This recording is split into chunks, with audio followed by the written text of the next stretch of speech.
Pendant mes semaines dans Paris, j'ai appris beaucoup au sujet de la situation politique et globale de la France dans les relations avec les pays en crise.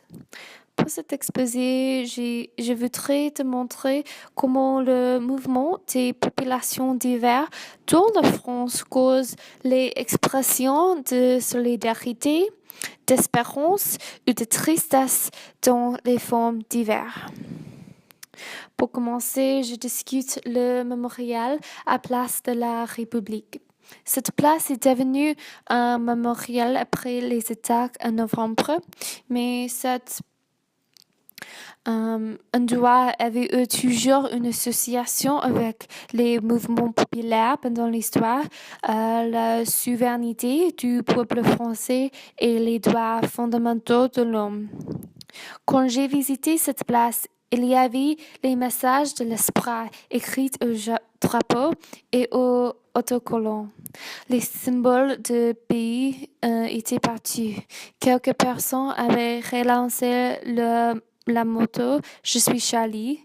Très proche de ces messages, il y avait aussi le même message dans une autre forme. « Je suis musulman, paix ». Avec la crise des attaques, ces expressions de solidarité et de tristesse étaient un effort de comprendre la situation politique de ce monde globalisé et de gérer la violence de novembre. Les musées ont exprimé aussi leur réaction à un monde globalisé et en crise.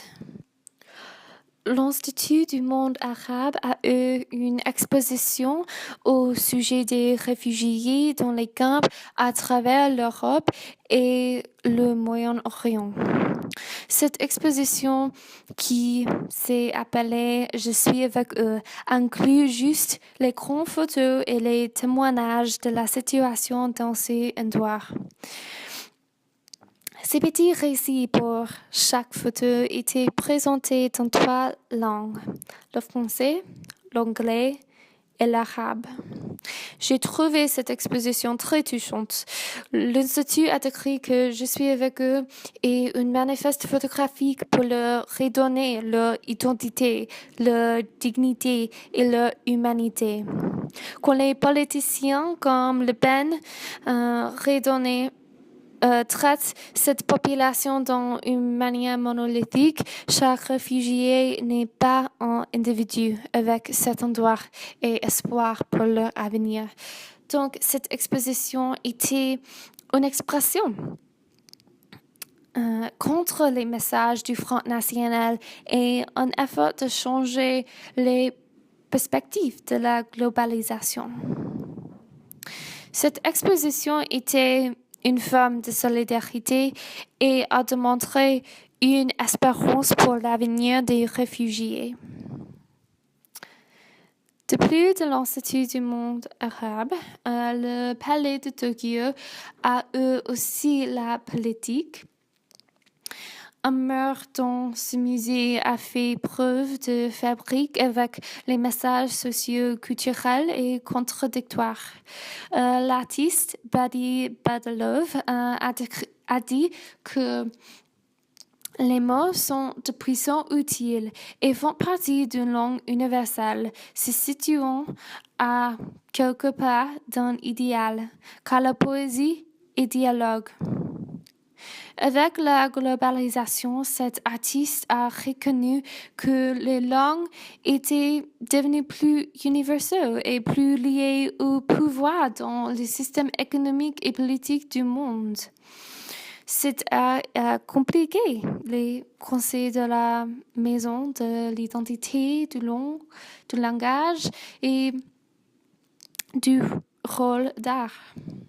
Les mœurs de Badi Badalov étaient une expression au monde globalisé et il a semblé de se battre avec ce que les conflits et les cris signifient pour le futur de ce monde. Le musée n'était pas les seules institutions qui expriment les messages de solidarité ou de l'espérance. Une école ou un groupe des enfants ont créé les dessins pour exprimer leur espoir, leur bienvenue et les perspectives de la situation politique de la France pour les réfugiés. Dans ces dessins, on voit la réalité cruelle ou une image de ce que l'avenir peut être. Les personnes anonymes ont montré la solidarité, la tristesse et l'espoir pour cette population marginalisée. Pendant mes temps dans Paris, j'ai vu les expressions diverses qui ont essayé de se battre avec les situations politiques, la haine des autres, la globalisation du monde et une crise dans les relations internationales. Grâce à ces expositions, expressions dans ces formes différentes, j'ai développé une vue plus complexe de Paris et les individus qui habitaient là. J'ai développé mes idées de la communication, de l'activisme. Ces petites expressions peuvent changer les perspectives des autres pour trouver un monde plus juste.